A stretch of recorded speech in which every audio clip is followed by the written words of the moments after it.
அன்பான உறவுகளே, நம்ம இன்றைக்கி மீன் குழம்பு தான் வைக்க போகிறோம். எப்படி வைக்கலான்றத வீடியோவில் பார்க்கலாம். பாருங்கள், நம்ம வெங்காயம் தக்காளி அரைச்சி தான் இன்றைக்கி நம்ம மீன் குழம்பு வைக்க போகிறோம்.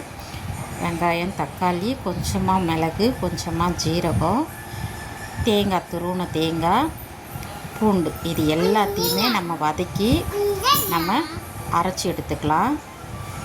புளி கொஞ்சம் ஊற வச்சுருக்கேன். எங்கள் பாப்பா வர பேசிக்கிட்டே இருக்குது. நம்ம வீடியோ பண்ணணும்னு நினச்சாலே பாப்பாக்கிட்டே நம்ம வீடியோவே எடுக்க முடியல.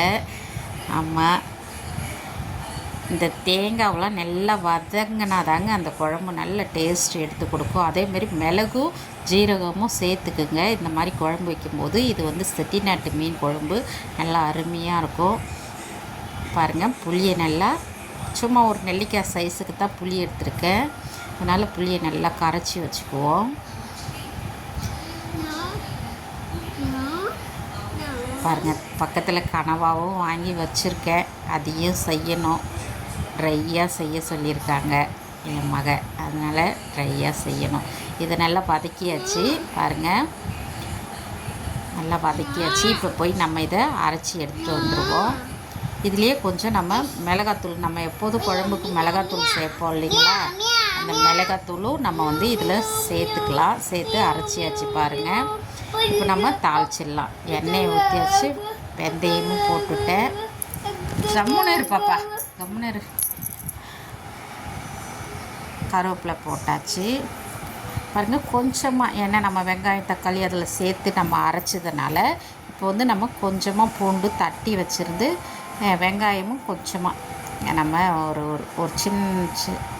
சின்ன வெங்காயம் ஒரு 2-3 அதை அப்படியே தட்டி தாளிச்சிக்கலாம்.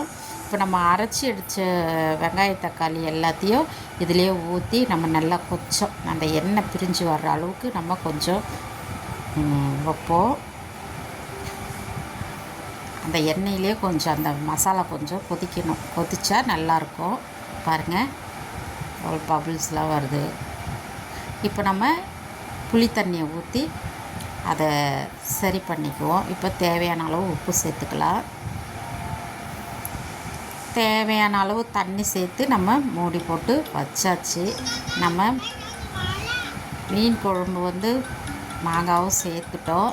பாருங்கள், நம்ம சங்கரா மீன் தான் வாங்கினோம். நம்ம வாழெல்லாம் பொரிக்கிறதுக்கு வச்சிட்டோம். வறுக்கிறதுக்கு நம்ம தலையை மட்டும்தான் இன்றைக்கி நம்ம மீன் குழம்பு வைக்க போகிறோம்.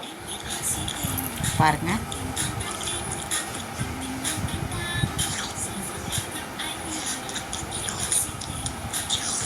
இந்த மாதிரி மீன் குழம்பு வச்சு பாருங்களேன், அவ்வளோ அருமையாக இருக்கும். சாதம் போட்டு சாப்பிட்டோம்னா நம்ம இப்போ இன்னும் 2 சாதம் சாப்பிட்லாமான்னு தோணும். அவ்வளோ சூப்பராக இருக்கும். தேங்காவெல்லாம் அரைச்சி ஊற்றி வச்சிங்கன்னா பாருங்கள், நம்மளுக்கு அந்த மீன் குழம்பு வாசம் இருந்தாலே போதும். கொத்தமல்லி தழையெல்லாம் போட்டாச்சு. மீன் குழம்பும் ரெடி ஆகிடுச்சு. உங்களுக்கு இந்த வீடியோ பிடிச்சிருந்தால் லைக் பண்ணுங்கள், ஷேர் பண்ணுங்கள், கமெண்ட் பண்ணுங்கள். மறந்துடாதீங்க சப்ஸ்கிரைப் பண்ணுங்கள். நன்றி, வணக்கம்.